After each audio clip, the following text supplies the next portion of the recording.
everyone. My name is Deon Shango and I'm the CEO for PwC Africa. Joining me today, I have my fellow partners and members of my leadership team in the form of Vicky Myberg, our PwC Africa Risk and Quality Leader, as well as Taruna Naidu, our PwC Africa Chief Ethics Officer. Today, we will delve into aspects that relate to the PwC Network's approach on managing ethics, quality, as well as risk management. Vicky, Taruna, welcome and thank you for joining me today. Thanks, Deon. So at PwC, delivering high quality work, high quality audits goes to the heart of what we do and how we run our operations. Our stakeholders expect nothing less, and rightly so. To ensure that we meet these high expectations, the PwC Network has developed the Quality Management for Service Excellence framework. We also call it QMSE. This is a framework that allows us to integrate quality management into how each member firm operates and ensures that we deliver quality on a consistent level across all of our operations. So within that context, Vicky, could you perhaps shed more light on the international standard on quality management? Yes, sure, Deon. So ISQM 1 became effective 15th of December 2022 for all firms that execute audits, review financial statements, or do any other assurance work. And it really mandates the requirement for a system of quality management, or a SOCM as we call it, around all the work that we do to ensure quality. The QMSE framework is our framework within PwC that we apply to try and achieve this quality objective. And understanding that we do have to do our work day to day, this is integrated in everything we do in the way that we run our business so that it's efficient and effective in the way we execute. The QMSE framework has one main overarching objective, quality, but it's supported by 15 underlying objectives that really build up to be able to give us, or for us to be able to give reasonable assurance that we're complying with it. Very true indeed, Vicky. And our quality objectives do revolve around us having the necessary capabilities, deploying our people consistently to really ensure that we do deliver high quality where we can and have the right resources at all times. We also invest significantly in making sure that our quality infrastructure enables us to have the right policies, the right people, the right tools, the right technology in a way that allows us to deliver more consistently. And of course, our global assurance quality organization enables us to make sure that our people have the right support at all times to be able to deliver quality. So within that particular context, Vicky, can you talk to us specifically about the risk management process we have within the firm? So Deon, indeed, resources are the beginning, and that is why we invest significantly in resources, both our people, so having the right level of skill really to support the practice, but then also the types of tools and the technology that we use, that we're constantly updating and innovating. What we do is to identify the risks that we face across lines of our business, and then of course to design policies and controls that enable us to manage those risks.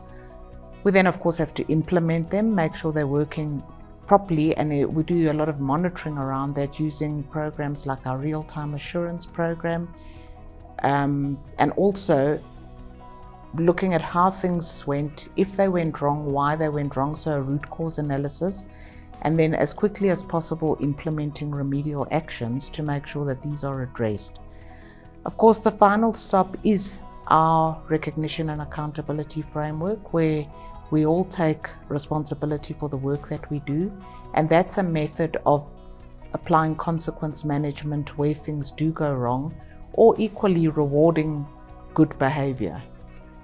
And of course, accountability is a critical component of driving quality and demonstrating that attitude of continuous improvement and learning.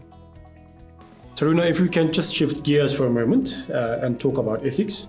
Can you perhaps share with us at a high level how PwC manages ethics and ethical conduct? Thanks, Dion. So ethics and quality really form the foundation of who we are as a network, and globally we align to the ISBA Code of Ethics, and we also have a number of network standards in place that help provide a framework for ethical conduct.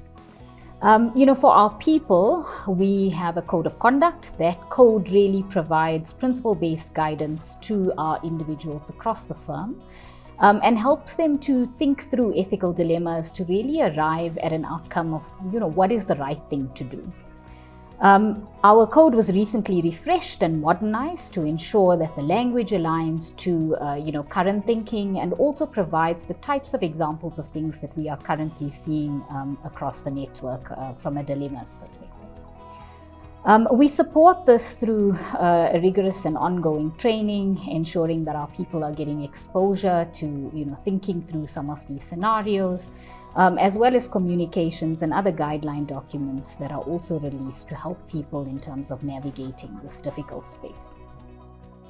And I know in addition to that, Taruna, we do have, as PwC Africa, we've implemented network-wide ethics helplines that are there and available for people to raise any concerns or report issues, ask questions, each time they identify any behaviors that are inconsistent with either our code of conduct or related policies. And this is a safe environment for them to do so without any fear of retribution or retaliation. But there's also a global independence policy. So maybe you can shed some light on that. Absolutely. So that policy really deals with our independence standards and requirements, and the independence policy particularly relevant within our assurance line of service. In addition to the policies and the frameworks we have in place, we've also focused on ensuring, that we have more regularity in terms of our independence assessments and declarations, as well as, increased monitoring around this to provide support to our people in terms of complying with the independence regulation.